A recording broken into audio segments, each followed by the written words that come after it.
Yesus Kristus kita kenal sebagai juru selamat dunia. Dialah satu-satunya penebus kita, dan karena dialah maka kita semua diselamatkan.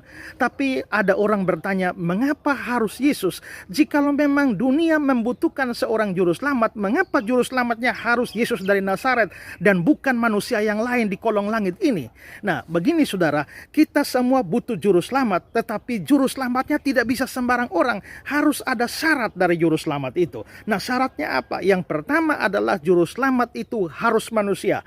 Mengapa harus manusia? Karena yang berdosa itu adalah manusia. Dan yang kedua, kita melihat bahwa karena ada hubungannya dengan kematian, dosa itu akibatnya adalah kematian, maka yang mau jadi juru selamat harus mati. Maka kalau dia bukan manusia, dia adalah Allah atau malaikat di surga, dia tidak bisa mengalami kematian. Dan karena itu maka syarat pertama adalah harus manusia. Syarat yang kedua adalah dia tidak boleh berdosa sama sekali.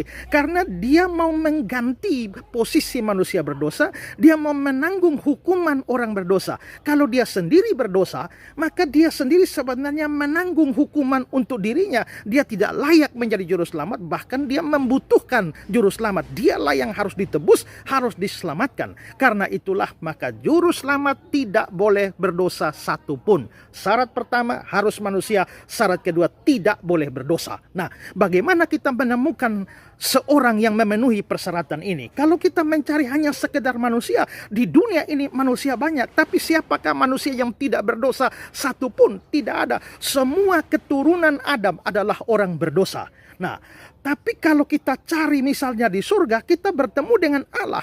Allah memang tidak berdosa. Allah itu kudus, tapi masalahnya Allah bukan manusia.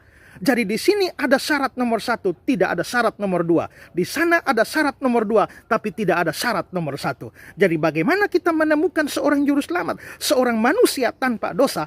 Nah, ada manusia tapi berdosa. Di sana ada yang tak berdosa tapi bukan manusia.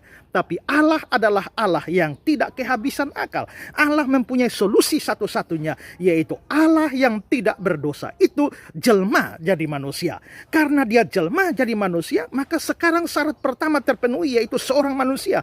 Tapi pada waktu dia jelma jadi manusia, dia tidak berhenti jadi Allah. Allah itu adalah Allah yang suci. Karena itulah dia mempunyai sifat tidak berdosa. Maka Yesus Kristus yang lahir ke dunia itu akhirnya menjadi manusia tanpa dosa sama sekali. Kalau dia manusia tanpa dosa, maka dia memenuhi syarat sebagai juru selamat yang pada akhirnya membayar hutang dosa di atas kayu salib. Itulah sebabnya tidak ada orang lain bisa jadi juru selamat. Satu-satunya juru selamat adalah Yesus Kristus. Percayakah Anda akan Dia?